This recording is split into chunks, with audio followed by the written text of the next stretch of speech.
வணக்கம். இன்னைக்கு நம்ம வீடியோல கொத்தரங்காய் பொரியல் செய்ய போறோம். இந்த கொத்தரங்காய் பொரியல் செய்யறதுக்கு என்னென்ன பொருள்லாம் தேவை, இதை எப்படி பண்ணலாங்கிறத வாங்க வீடியோக்குள்ள போய் பார்க்கலாம். இப்போ நாம இந்த பொரியல் பண்றதுக்கு கொத்தரங்காய் நான் இன்னைக்கு கொஞ்சம் பொடியா கட் பண்ணி வச்சிருக்கேன். உங்களுடைய விருப்பத்துக்கு தகுந்த மாதிரி நீங்க கட் பண்ணி எடுத்துக்கோங்க. கட் பண்ணி வச்சிருந்த கொத்தரங்காவை நம்ம ஒரு பாத்திரத்தில் சேர்த்துட்டு இந்த கொத்தரங்காய் மூழ்கிற அளவுக்கு தண்ணியை சேர்த்துக்குவோம். கூடவே தேவையான அளவு உப்பையும் சேர்த்துக்கலாம்.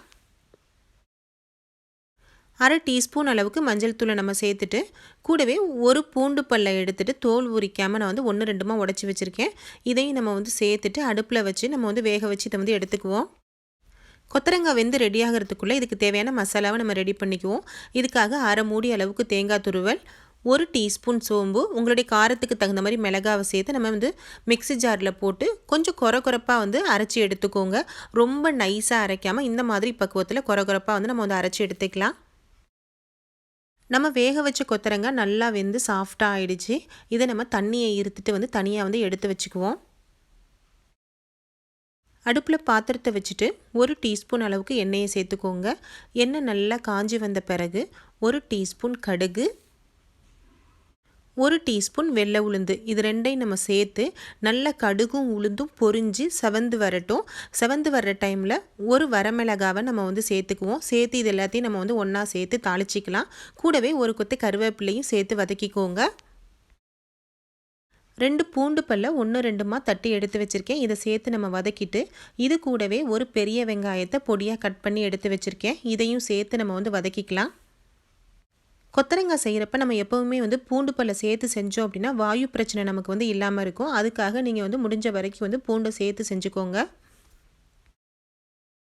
வெங்காயம் ஓரளவுக்கு நல்லாவே வதங்கி வந்துருச்சு. இந்த டைமில் நம்ம வேக வச்சு எடுத்து வச்ச கொத்தரங்காவை இதில் சேர்த்து வதக்கிக்குவோம். நம்ம இந்த கொத்தரங்காவை நம்ம வேக வைக்காமல் டைரெக்டாகவுமே நம்ம சேர்த்துட்டு நம்ம வெங்காயம்லாம் நல்லா வதக்கின பிறகு நம்ம சேர்த்து தண்ணியை ஊற்றி வேக வச்சு கூட நம்ம டைரெக்டாக கூட செய்யலாம். நம்ம இந்த மாதிரி வேக வச்சு தண்ணியை இருத்துட்டோம் அப்படின்னா நமக்கு வாயு பிரச்சனையும் இல்லாமல் நம்ம சாப்பிட்றதுக்கு கொத்தரங்காய் ரொம்பவே டேஸ்ட்டாக அதே சமயம் சாஃப்டாகவும் இருக்கும். இப்போ கொத்தரங்காய் ஓரளவுக்கு நல்லா வதங்கி வந்த பிறகு நம்ம அரைச்சி வச்ச தேங்காய் பேஸ்ட்டையும் நம்ம இது கூட சேர்த்து கலந்துக்குவோம். தேங்காய் மசாலாவை நல்லா கலந்து விட்டுட்டு கூடவே ஒரு 1/2 டீஸ்பூன் அளவுக்கு மஞ்சள் தூளையும் சேர்த்து நம்ம கலந்துக்குவோம். எல்லா பொருளையும் நம்ம இப்போ கலந்தாச்சு. இப்போ ஒரு மூடியை போட்டு ஒரு 5 நிமிஷத்துக்கு லோ ஃப்ளேமில் வச்சு வேக வச்சுருங்க. இது ஏற்கனவே வேக வச்சு நம்ம சேர்த்ததுனால அதிக நேரம் வைக்கணும்னு அவசியம் இல்லை. அதனால் 5 நிமிஷத்துலேயே நமக்கு இந்த கொத்தரங்காய் ரெடி ஆகிடும். உங்களுக்கு வேணும்னா லாஸ்ட்டாக ஒரு 1 டீஸ்பூன் அளவுக்கு எண்ணெய் சேர்த்துக்கலாம். நான் இன்றைக்கி எண்ணெய் சேர்க்கலை. நீங்கள் லாஸ்ட்டாக எண்ணெயை சேர்த்து ஒரு 2 நிமிஷத்துக்கு வச்சுருந்துட்டு இறக்குனீங்க அப்படின்னா ரொம்பவே டேஸ்ட்டாக இருக்கும்.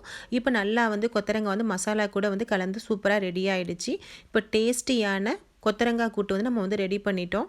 ஃப்ரெண்ட்ஸ், உங்களுக்கு இந்த வீடியோ பிடிச்சிருந்துச்சுன்னா லைக் பண்ணுங்கள், உங்கள் நண்பர்களுக்கெல்லாம் ஷேர் பண்ணுங்கள். கூடவே நம்ம சேனலை மறக்காமல் சப்ஸ்கிரைப் பண்ணுங்கள். தேங்க்யூ.